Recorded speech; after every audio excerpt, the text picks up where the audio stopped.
Voy a ir directo al grano. En términos políticos, Las Venas Abiertas de América Latina de Eduardo Galeano es el libro político más importante de su historia. Así de simple, no hay otro texto en la historia latinoamericana que haya tenido tanto impacto en tantas generaciones como son Las Venas. Para empezar, desde su fecha de publicación en 1971 y hasta 2016, se han vendido más de 2 millones de copias según su editor. Y esto solo tomando en cuenta las ediciones del siglo XXI en español. Y por supuesto que existe piratería, que por cierto pueden googlear gratuitamente Las Venas Abiertas de América Latina y podrán leerlo sin ningún problema en internet de forma gratuita. Pues sin duda se trata de la obra de no ficción más vendida de la historia de América Latina, solo por detrás de éxitos del boom latinoamericano, como 100 años de soledad de Gabriel García Márquez, que lleva 30 millones, Santa Evita de Tomás Eloy, que lleva 10 millones, o Rayuela con más de 3 millones. Pero más allá de las ventas, Las Venas Abiertas de América Latina ha tenido un impacto y tiene todavía en miles, millones de jóvenes latinoamericanos. Fue un libro de época que ha logrado sobrevivir al paso del tiempo para convertirse en un verdadero clásico, en el sentido en el que lo decía Italo Calvino, que un libro clásico es aquel que siempre tiene algo nuevo que decir. En el caso de Las Venas Abiertas de América Latina, sigue siendo un éxito a más de 50 años de su publicación, porque no hay un libro que explique mejor 500 años de historia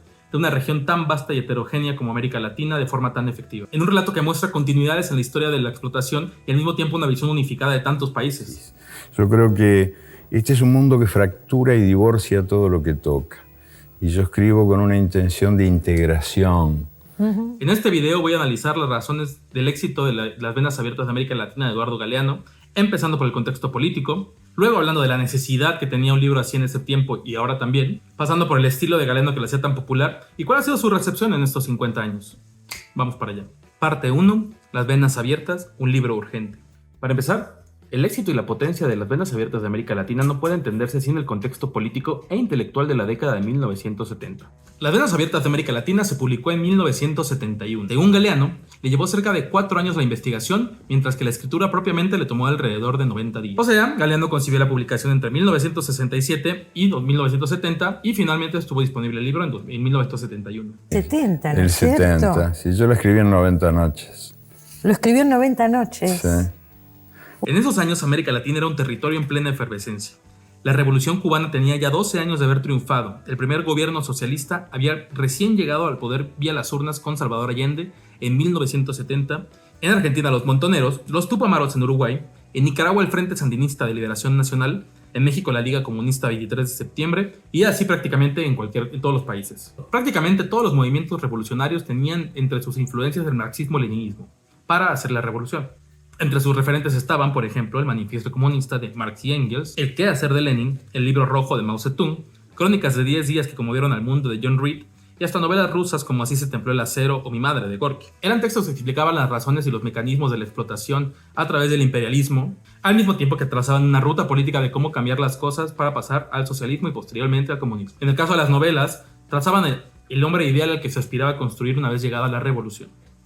Sin embargo, esos textos estaban situados en las realidades europeas y rusas, muy distintas a lo que sucedía en América Latina, por lo que la formación sobre las situaciones particulares de cada país tenía que correr por cuenta de cada uno de los movimientos guerrilleros. Pero pues no existía una visión unificada de lo que era toda América Latina como una región completa.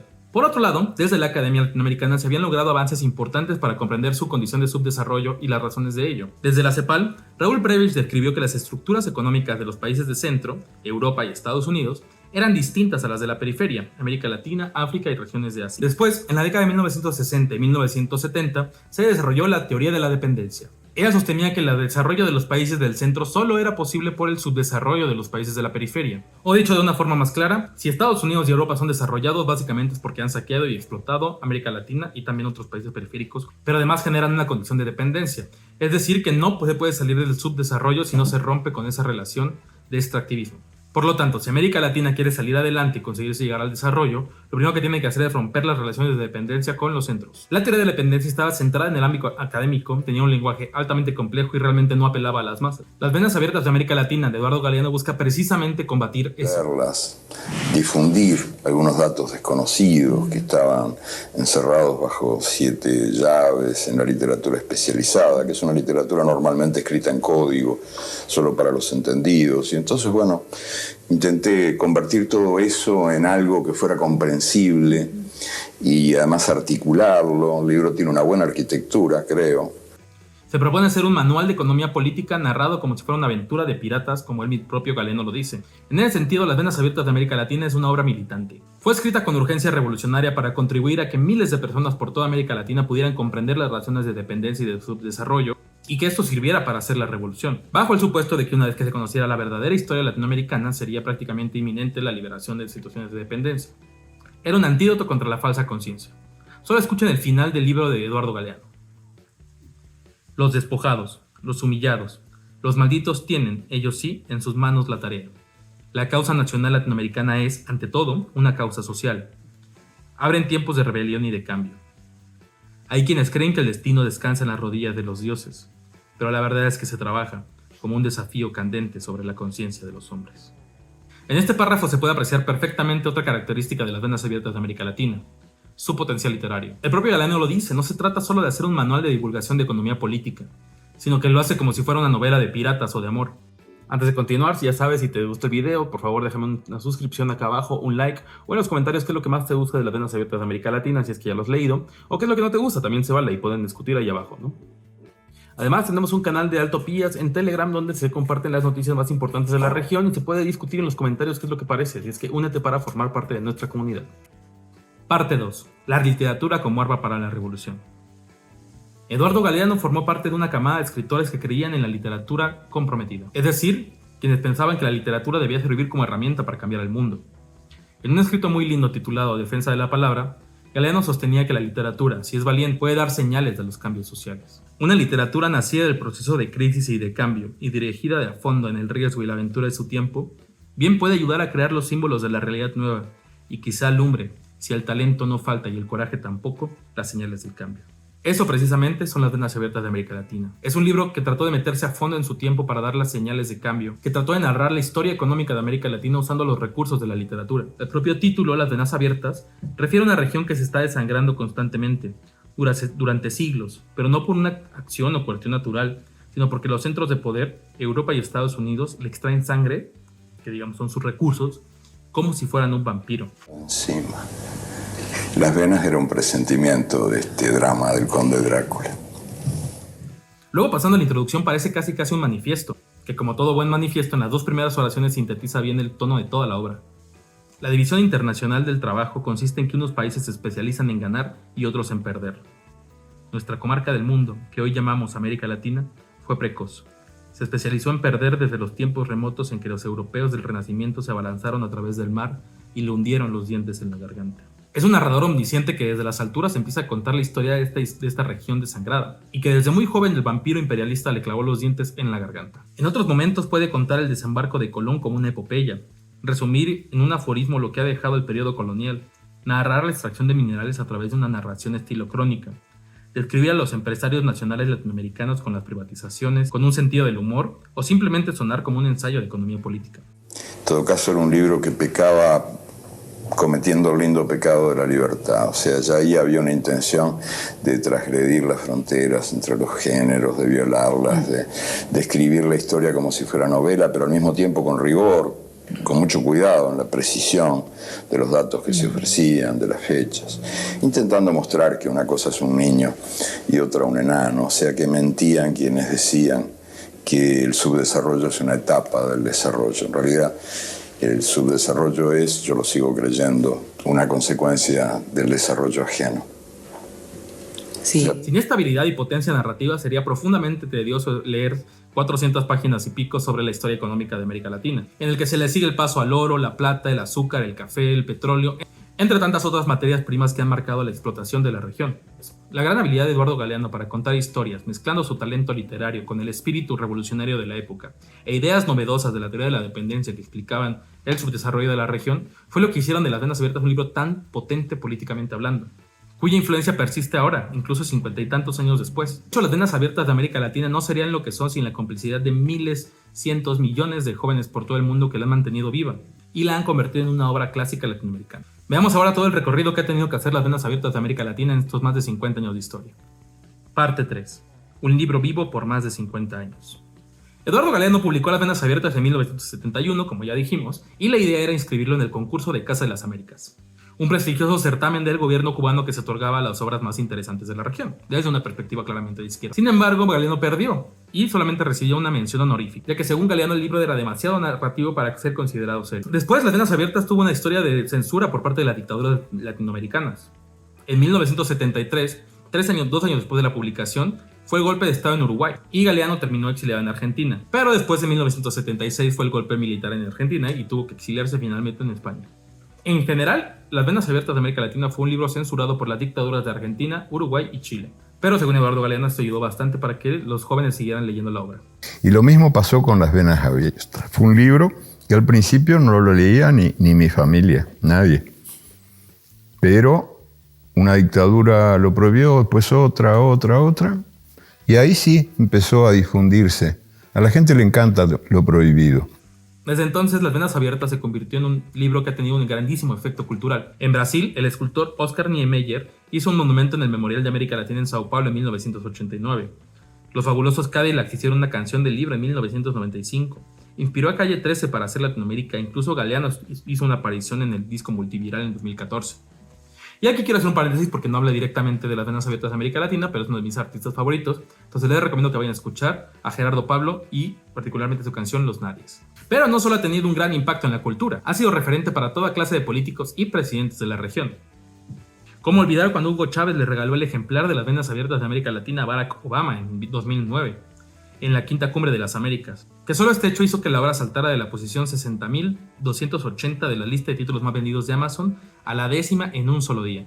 Y además, según Amazon, se agotaron todas las ediciones de Las Venas Abiertas en libro físico. El subtexto de aquella intención de Chávez era en realidad decirle a Obama que si quiere ser realmente empezar una nueva relación con América Latina, debe comprender la historia de cómo Estados Unidos ha contribuido a su subdesarrollo.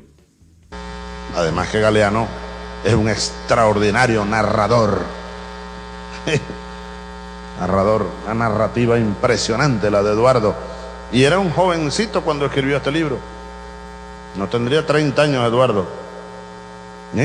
Aqui está. Por otra parte, Hugo Chávez no ha sido el único presidente de América Latina que se ha referido al libro. E eu comecei a ler agora, Fradutino, depois de muito tempo, As Veias Abertas da América Latina. E é impressionante como esse livro é a mesma coisa do que quando ele foi escrito. Evo Morales también ha reconocido el legado de Galeano y refirió a Las Venas en múltiples ocasiones.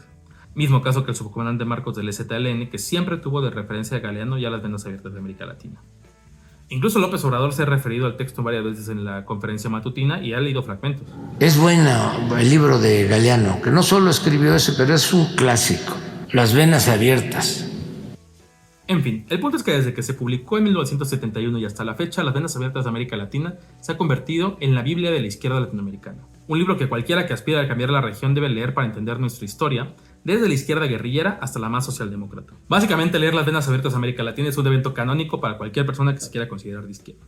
Por otra parte, así como ha tenido millones de seguidores de Las Venas Abiertas, también ha tenido sus críticos, la gran mayoría de derecha internacional, como es el caso de Mario Vargas Llosa. Galeano yo creo que era un periodista muy brillante y un ensayista muy destacado, aunque equivocado. Creo que las tesis de Galeano sobre América Latina eran fundamentalmente equivocadas. Creo que él dio una lectura marxista, radical, extrema de la realidad de América Latina que desnaturalizó profundamente nuestra realidad a los ojos del mundo. Esto lo dijo Vargas Llosa en 2015, tras la muerte del autor. Su hijo, Álvaro Vargas Llosa, fue mucho más allá y junto con sus amiguitos liberales escribieron un texto en 1996 titulado Manual del Perfecto Idiota Latinoamericano, prologado por Papi Mario Vargas Llosa, dedicado exclusivamente a atacar las venas abiertas de América Latina. Básicamente lo que argumentan es que se trata de un manual para la izquierda latinoamericana que conduce a la mediocridad, de que en el sur somos pobres porque en el norte son ricos, lo que genera resentimiento y pereza para desarrollarnos por nosotros mismos, y que genera una izquierda resentida, nacionalista y victimista, que no se hace cargo de su propio destino y culpa al norte, al imperialismo y al colonialismo de todos los males. Típico pensamiento de la derecha neoliberal, que considera que hablar de explotación es victimizarse y cree en un voluntarismo ingenuo para salir adelante. En México le decimos el echaleganismo. Pero bueno, además desde la izquierda latinoamericana también han criticado a las venas abiertas de América Latina. Ese es el caso del filósofo Santiago Castro Gómez, que en su libro Crítica de la Razón Latinoamericana propone abandonar lo que él llama el síndrome de las venas abiertas al hecho de priorizar el análisis de las condiciones exteriores para explicar el subdesarrollo. Y bueno, también claramente las venas abiertas ha sido criticado por académicos que no la consideran lo suficientemente precisa, por literatos que la consideran demasiado banal o política. Claro, a más de 50 años de su publicación es claro que se pueden hacer muchísimas críticas al texto, ¿no? Se puede decir que es una historia un tanto simplista y reduccionista de la realidad latinoamericana y de su historia, que no se toman en cuenta 1000 factores para explicar el subdesarrollo, y que quedarse solo con la visión de Eduardo Galeano es insuficiente. Y todo esto es cierto, pero vamos, el libro no se propone hacer un tratado exhaustivo de las condiciones de explotación y la historia latinoamericana. Es un texto que usa la literatura con fines políticos para conocer la historia de la región. Y si bien puede decir que es insuficiente, también nadie puede decir que sea falso. Todo lo que se dice ahí es absolutamente verdad y está perfectamente documentado. Por eso, mientras en América Latina se siga explotando los recursos naturales y se siga priorizando el desarrollo de los países desarrollados, Las Venas Abiertas seguirá teniendo vigencia. Y aun cuando no la tenga, es un texto histórico que marca la región y que ha movilizado como nadie a tantos jóvenes. Si llegas hasta acá y te gustó el video, por favor igual déjame una suscripción y un like. En los comentarios cuéntame qué te parece la obra de Eduardo Galeano, qué te pareció el video, qué sientes que faltó, qué sientes que falta de profundizar.